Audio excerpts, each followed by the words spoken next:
Good evening students. I hope आपको याद होगा कि लास्ट ऑनलाइन सेशन में हमने ओम्स लॉ का एक एक्सपेरिमेंट किया था। In today's online session we are going to cover second activity which is of Ohm's law. Ohm's law का ही दूसरी एक एक्टिविटी है जिसको हम अच्छे से समझेंगे। तो आज हम स्टार्ट करने जाने वाले हैं activity 12.2 which is electrical resistance of a conductor. उसका मतलब इस एक्सपेरिमेंट को शुरू करने से पहले ही समझ लेते हैं कि अगर इलेक्ट्रिसिटी को हम बढ़ा दे, करंट को बढ़ा दे तो रेजिस्टेंस पे क्या फ़र्क पड़ेगा, या रेजिस्टेंस को बढ़ा दे तो करंट पे क्या फ़र्क पड़ेगा। हालांकि दोनों सिचुएशन हम यहाँ एक्सपेरिमेंट में नहीं करने वाले। हम इस एक्सपेरिमेंट में सिर्फ रेजिस्टेंस को कम या ज़्यादा करेंगे और देखेंगे करंट के ऊपर क्या फ़र्क पड़ता है। तो इसी एक्टिविटी को शुरू करने से पहले सबसे पहले मैं चाहता हूँ कि आप इस फिगर के ऊपर नज़र डालें और इसको अच्छे से समझ लें। काफ़ी इजी सा सर्किट है, उसको हम समझ लेते हैं। यहाँ पे आप देखेंगे एक बड़ी लाइन छोटी लाइन एक सेल, बड़ी लाइन छोटी लाइन दूसरा सेल, तीसरा और चौथा। तो यहाँ पे 4 सेल यूज़ किए गए हैं। अगर एक सेल भी 1.5 वोल्ट का है तो क्योंकि ये सीरीज़ में जुड़े हुए हैं तो 1.5 plus 1.5 plus 1.5 plus 1.5 total 6 volt की सर्किट ये बन जाती है। यहाँ पे पॉजिटिव से एमीटर जुड़ा हुआ है और उसके बाद ये दो जंक्शन इन लोगों ने खाली छोड़े हुए हैं, जंक्शन एक्स और जंक्शन वाई। इन दोनों जंक्शन के बीच में हम बारी बारी 3 चीज़ें रखेंगे। सबसे पहले रखेंगे निक्रोम वायर, उसके बाद रखेंगे 10 वोल्ट का बल्ब जो आप नाइट लैम्प की तरह यूज़ करते हो रात में घर में, वही। और दूसरा हम टॉर्च बल्ब जो छोटा सा रहता है उसको हम रिप्लेस करके देखेंगे। और तीनों कंडीशन में करंट फ्लो कितना दिखाएगा उसको हम देखेंगे। उसके बाद इस की को कनेक्ट कर देंगे।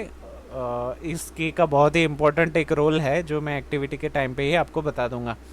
यहाँ पे एक चीज़ आप ध्यान रखिए कि एमीटर को ऑलवेज पॉजिटिव साइड पे ही कनेक्ट किया गया है, नेगेटिव साइड पे नहीं। ऑलमोस्ट सारे सर्किट में आप इसको यहाँ पे ही पाएंगे। तो ऐसा क्यों है? मान लीजिए कि इलेक्ट्रॉन यहाँ से फ्लो हो रहे हैं। आपको पता है कि ट्रेडिशनल तो यही है कि पॉजिटिव टू नेगेटिव हमें दिखाना है, बट एक्चुअली इलेक्ट्रॉन फ्लो हो रहा है नेगेटिव टू पॉजिटिव। तो जब भी आप स्विच ऑन करते हो तो सारे इलेक्ट्रॉन्स यहाँ से यहाँ बहना शुरू हो जाते हैं। तो जब यहाँ पे इलेक्ट्रॉन्स पहुँचेंगे तो यहाँ पे रेजिस्टेंस को आप मान लो पत्थर, बहुत सारे छोटे या बड़े पत्थर। तो जब पानी का बहाव इन पत्थरों से होके गुजरेगा तो पानी की जो गति है, पानी की जो वेलोसिटी है वो कम हो जाएगी।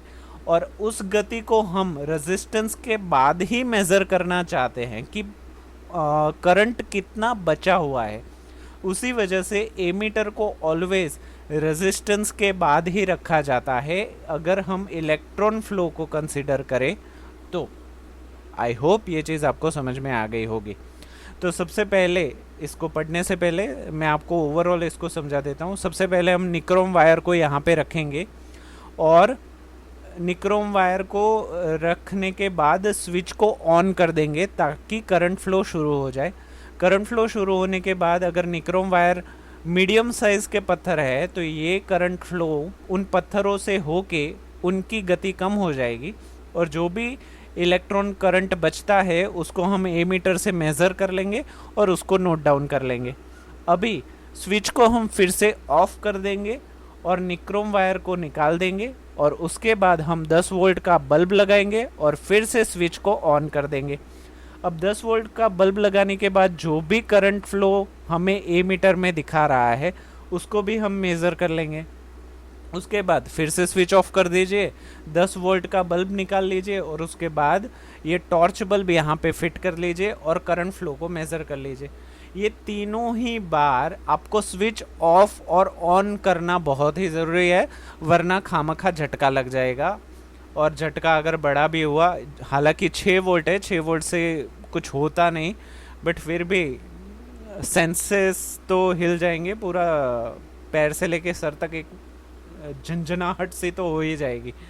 तो यहाँ पे अगर मैं ये मान लूँ कि निक्रोम का रेजिस्टेंस सबसे ज़्यादा है तो यहाँ पे करंट फ्लो जो दिखेगा वो सबसे कम दिखेगा, क्योंकि इतने सारे बड़े बड़े पत्थर रखे हुए होंगे तो पानी उन पत्थरों से टकरा के अपनी गति गुमा देगा।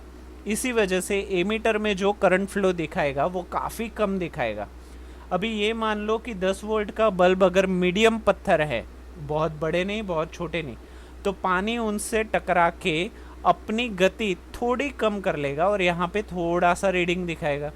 और अगर बहुत ही छोटे पत्थर कंकड़ यहाँ पे रखे हैं जो टॉर्च के केसेस में हैं, तो पानी की गति को उन छोटे पत्थरों से ज़्यादा कुछ फर्क पड़ने वाला नहीं है, तो तब जाके एमीटर में रीडिंग हाई एम्पियर दिखाएगा।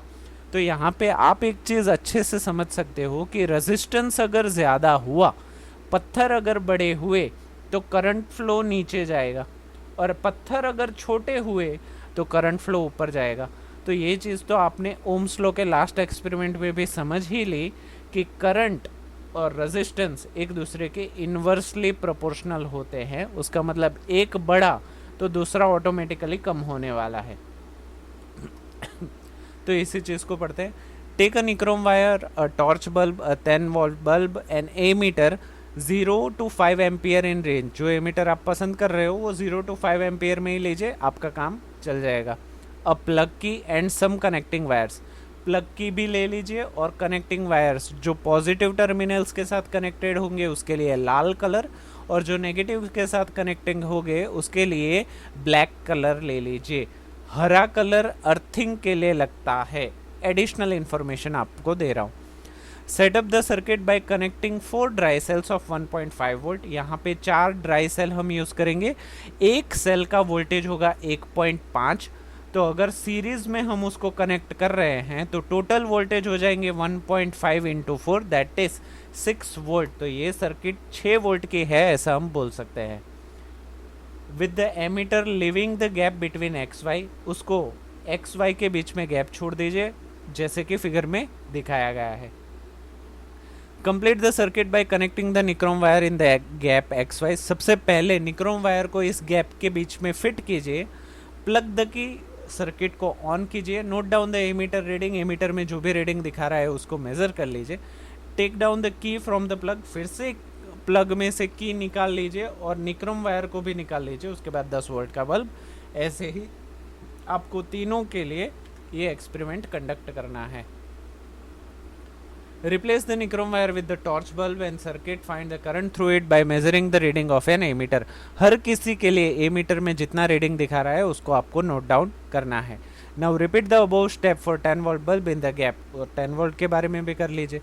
Are the emitter readings different from different components connected in the gap XY? क्या हर मटेरियल के लिए, हर कंपोनेंट के लिए एमीटर में जो रीडिंग दिखाएगा वो अलग अलग होगा? ऑफ कोर्स अलग अलग होगा, क्योंकि इन तीनों के रेजिस्टेंस अलग अलग है।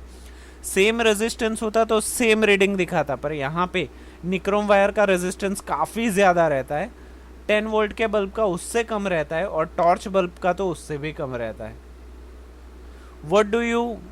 What do the above observation indicates? तो ये सारे ऑब्जर्वेशंस क्या इंडिकेट करते हैं? वही कि रेजिस्टेंस ज़्यादा हुआ तो करंट हो जाएगा कम, रेजिस्टेंस अगर कम होगा तो करंट हो जाएगा ज़्यादा। उसका मतलब रेजिस्टेंस और करंट एक दूसरे के इनवर्सली प्रोपोर्शनल है। You may repeat this activity by keeping the material components in the gap. आप इन तीनों को छोड़ के दूसरे भी कंपोनेंट्स आप इन सर्किट के बीच में रख के देख सकते हो।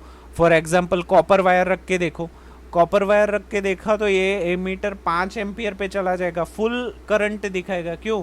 क्योंकि कॉपर वायर में रेजिस्टेंस बहुत ही कम होता है। अभी कॉपर वायर को छोड़ दीजिए और प्लास्टिक का कंगा कनेक्ट कर दीजिए, जिससे आप हेयर कॉम बोलते हैं ना, उसी को कनेक्ट कर लीजिए। तो क्योंकि वो प्लास्टिक का बना हुआ होता है, वो ज़रा भी ज़रा भी करंट को फ्लो नहीं करने देगा। एक तरीके से यहाँ पे जो पानी बह रहा है उसके बीच में आपने डैम बना दिया, ऐसा बोल सकते हो, अगर आप प्लास्टिक या इंसुलेटर्स को यूज़ करते हो तो। Observe the ammeter readings in each case. हर केस में एमीटर रीडिंग को हम प्रिडिक्ट भी कर सकते हैं कि जितना कंडक्टिंग मटेरियल उतना एमीटर का फ्लो ज़्यादा, और जितना रेजिस्टेंट मटेरियल उतना एमीटर का फ्लो कम है, सीधी सी बात है। बड़े बड़े पत्थर यूज़ किए तो पानी का बहाव कम होगा, छोटे छोटे पत्थर यूज़ किए तो पानी का बहाव सबसे ज़्यादा होगा। एनालाइज द ऑब्जर्वेशंस, वही एनालिसिस है, हमारा ऑब्जर्वेशन भी वही है। ज़्यादा कुछ ऑब्जर्वेशन फिर भी हम इसको डिस्कस कर देते हैं। In this activity we observe that the current is different for all the different components. How do they differ, वो कैसे अलग अलग आ रहे हैं। Certain components offer an easy path for the flow of electric current while others resist the flow. कुछ ऐसे हैं जो आराम से करंट को फ्लो होने दे रहे हैं, जबकि कुछ तो है वो फ्लो को रोक ही लेते हैं। We know that the motion of electrons in electric circuit constitutes of electric current. हमें ये भी पता है कि इलेक्ट्रॉन्स के मोशन सर्किट में होने की वजह से ही इलेक्ट्रिक करंट बनता है, प्रवाह बनता है। The electrons however are not completely free to move within the conductor. अगर हम स्विच को ऑन नहीं करते तो वो इलेक्ट्रॉन फ्री नहीं है कंडक्टर में घूमने के लिए, हालांकि वो प्रोटॉन के आसपास गोल कक्षा में घूम सकते हैं। They are restrained by the attraction of the atoms among which they move. उनको प्रोटॉन पकड़ के रखते हैं, कब, जब हम सर्किट को खोल देते हैं। When the circuit is not connected और we can say the circuit is broken, तब जाके प्रोटॉन ही उसको उसके आसपास घुमाता रहता है। Thus motion of electron through a conductor is retarded by its resistance। उसी वजह से इलेक्ट्रॉन्स कंडक्टर के रेजिस्टेंस के वजह से ही आगे नहीं बढ़ पाते। A component of given size that offers a low resistance is a good conductor। अगर कोई कंडक्टर में रेजिस्टेंस कम है तो उसको हम गुड कंडक्टर कहेंगे। इन द सेम वे किसी मेटल में या मटेरियल में रेजिस्टेंस बहुत ज़्यादा है तो उसको हम रेजिस्टर कहेंगे या इंसुलेटर भी कह सकते हैं। इंसुलेटर मतलब बहुत हाई लेवल का रेजिस्टेंस हो गया तो उसको हम इंसुलेटर बोलेंगे। A component of identical size that offers a higher resistance is a poor conductor. Component जो एक ही आइडेंटिकल साइज के हो बट ज़्यादा रेजिस्टेंस ऑफर कर रहे हो तो वो पुअर कंडक्टर है। Poor conductor means good resistor, poor resistor means good conductor. आपको ये चीज समझनी होगी। An insulator of the same size offer even higher resistance. अगर उसी साइज का हम इंसुलेटर ले ले तो बाबा रे बाबा वो तो पूरा करंट ही रोक लेगा। तो इंसुलेटर गिव्स हायर रेजिस्टेंस। तो यहाँ पे रेजिस्टेंस और करंट के बीच में 36 का आंकड़ा है, एक अगर बढ़ा तो दूसरा कम होने ही वाला है। तो आज के लिए बस हम इतना ही रखेंगे। In next online session we will do one more activity and one more topic.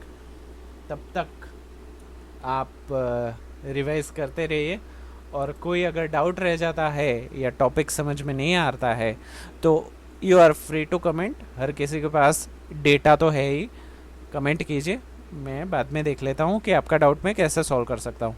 Till then revise well और थैंक यू सो मच।